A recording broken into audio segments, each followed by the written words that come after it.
Abi bu yol 200 senedir öyledir.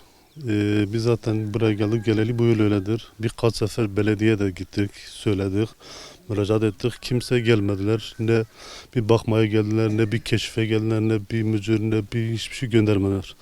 Şu anda kışın zaten çocuklarımızı doğru düz okula gönderemiyoruz. Bir hastamız olsa çıkamıyoruz. Zaten yolu görüyorsunuz. Şu anda yine iyidir. Birkaç gündür yağmur yağmadığı için şu anda yine iyidir. Ama yağmur yağdı mı öyle oluyor ki arabalarımızı zor zor çıkarıyoruz. Bazen işimiz oluyor bile gidemiyoruz. Ve bu yetkililerden artık bunu görmelerini istiyoruz. Bir önce bir çare bulmalarını istiyoruz. Böyle giderse kışın o çocuklarımızı okula da gönderemiyoruz. Bu 200 senedir böyledir. Yağmur yağdı mı burası hep çamur oluyor, bir de su geliyor. Çocuklarımız evden çıkamıyor, okula gidemiyorlar. Gidip gelemiyorlar. Hastamız oluyor, ambulans gidemiyor, arabalarımız çıkamıyor.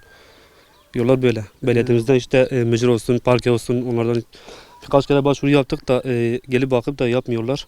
Sürekli arızalar oluyor. Ondan sonra arabaların çamur içinde kalıyor, arızalar oluyor. Hastaneye gidip gelemiyoruz. Çocuklar okula gittiği zaman çamur içinde gidiyorlar. Tabii ki araçlarımız mesela sanayiden çıkamıyor.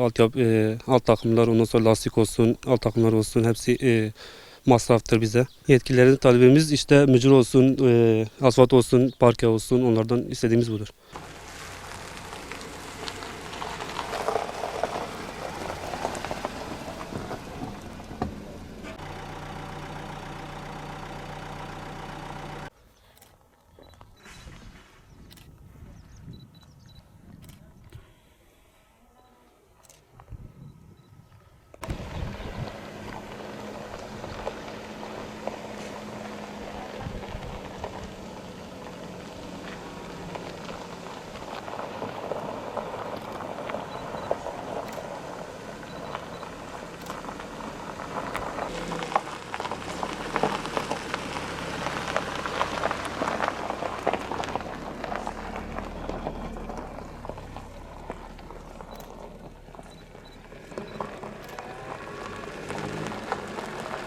Abi yollarımız zaten görüyorsunuz. Biz Diyarbakır Bağlar Karahan Köyü halkı olarak zaten yollarımızın halini görüyorsunuz.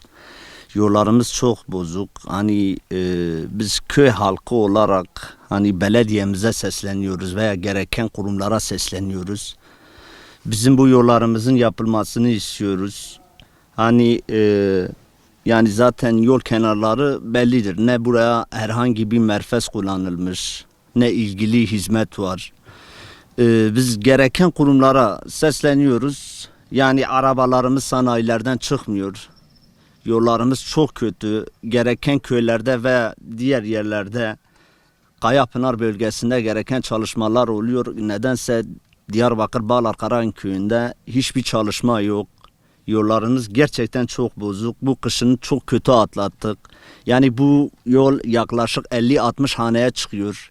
Yani bizim 4-5 tane servis okullarımız var. Çocuklarımız gidemiyor. Yani servisçiler hani evlerimize gelemiyor. Yollar gerçekten de çok bozuk.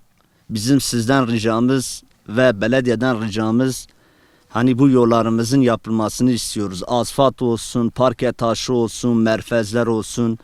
Gelip yapılmasını istiyoruz. Benim babam hani %88 hani engellik durumu var. Zaten oksijen makinesine bağlı. Allah etmesin herhangi bir durumda bu yollar kullanılmasa, bir ambulans buraya yetişmese yani benim hani babamın durumu ne olacak? Yani bu yolların yapılmasını istiyoruz. Yeter artık. Hani köy milleti olarak yeter artık.